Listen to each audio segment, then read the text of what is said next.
everybody, what's up? It's Pochasaurus taking a look into Overwatch's competitive play. I played well over 50 matches so far, maybe 80, and it's starting to bum me out. I solo queue a lot, so I pitched in with a lot of random players, and I'll tell you right now that if you intend to rise up in the ranks, you should seriously group up with your friends, because you guys are going to be more organized than a bunch of random people, and they are more likely to respond to you when you ask them to do something without the hate.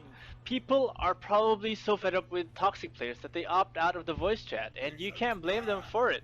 The ranking system that Blizzard introduced to Overwatch is ridiculously hard. When I got my placement rank, I got a 40.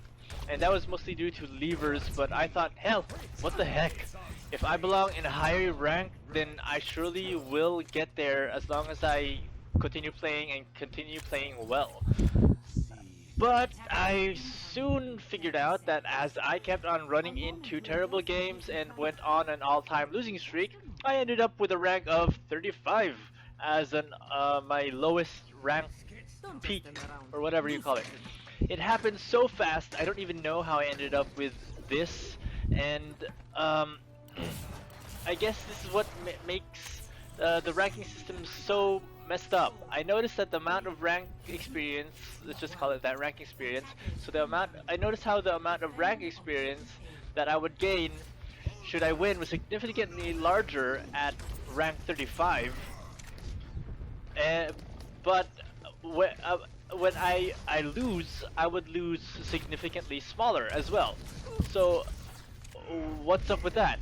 And then I noticed that as I am hitting rank 37 to 40, which is the borderline peak of my rank average, the amount of rank experience I gain significantly drops to about less than an inch, while the amount of rank experience that I lose is significantly larger.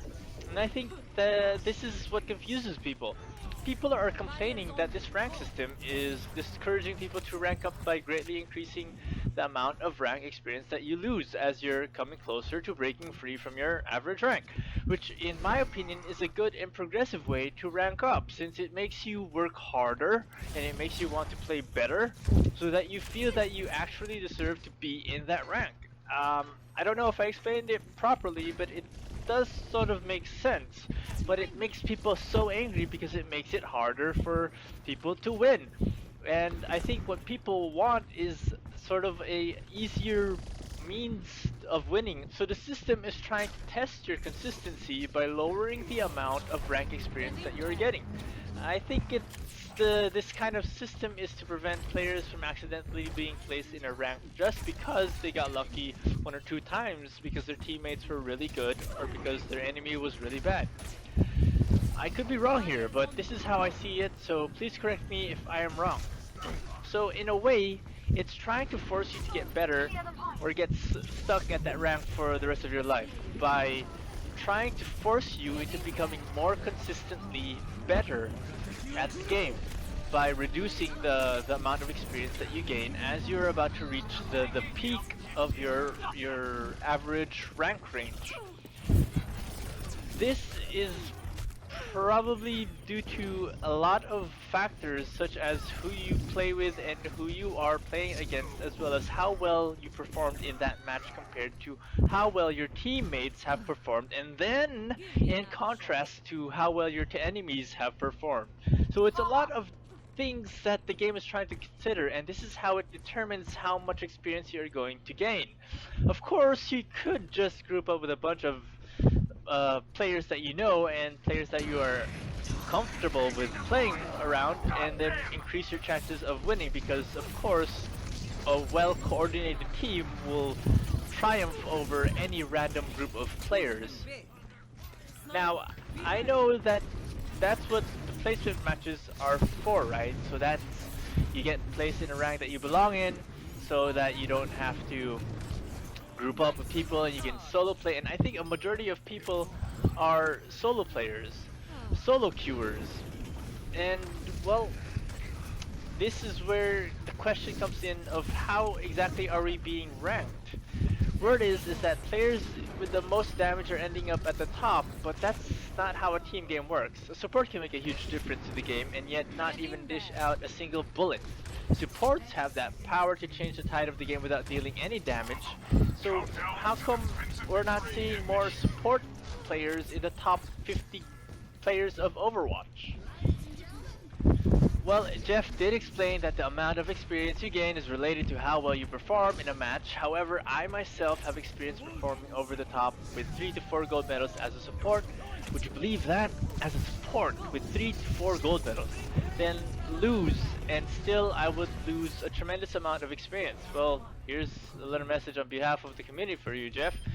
If something sounds wrong, then it's probably full of bullshit. But anyway, that's enough about the ranking system. It's a lot more complicated than anyone could ever know, that even the developers are having a hard time getting it right, and these guys created it. So I feel like I've babbled on a bit too much about this. Let's talk about the competitive points and the seasonal rewards.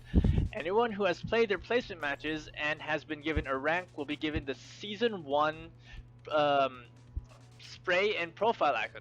Players found in the top 500 will be also rewarded with a special animated profile icon, and we get competitive points based off the highest rating we attained during the season. And once again, Jeff told us that the rewarding system was designed so that the top players will definitely gain more competitive points for a golden gun.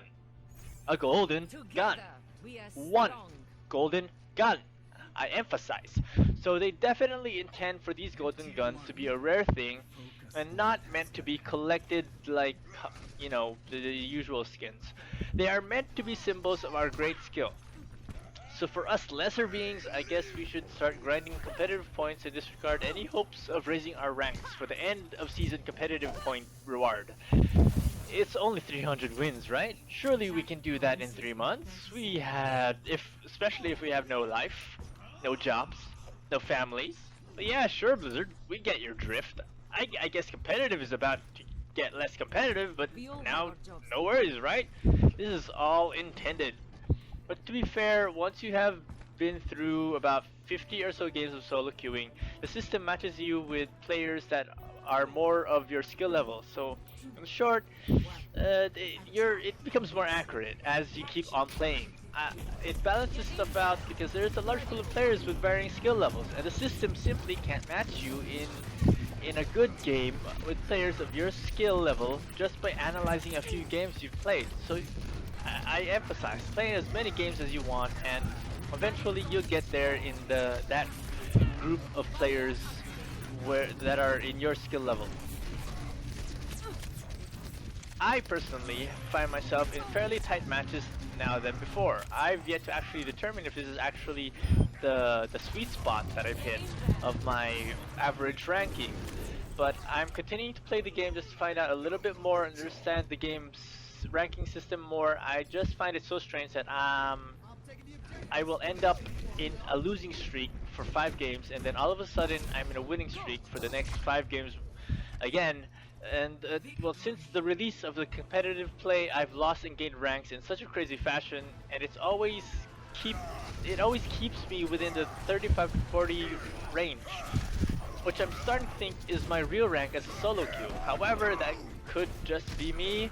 So let me know what your experiences are with competitive play. How many ranks have you gained or lost, and are your games actually close matches, or are they simply pub stomps and easy cheesy matches? But that's enough of that. I got to go and grind me some golden guns.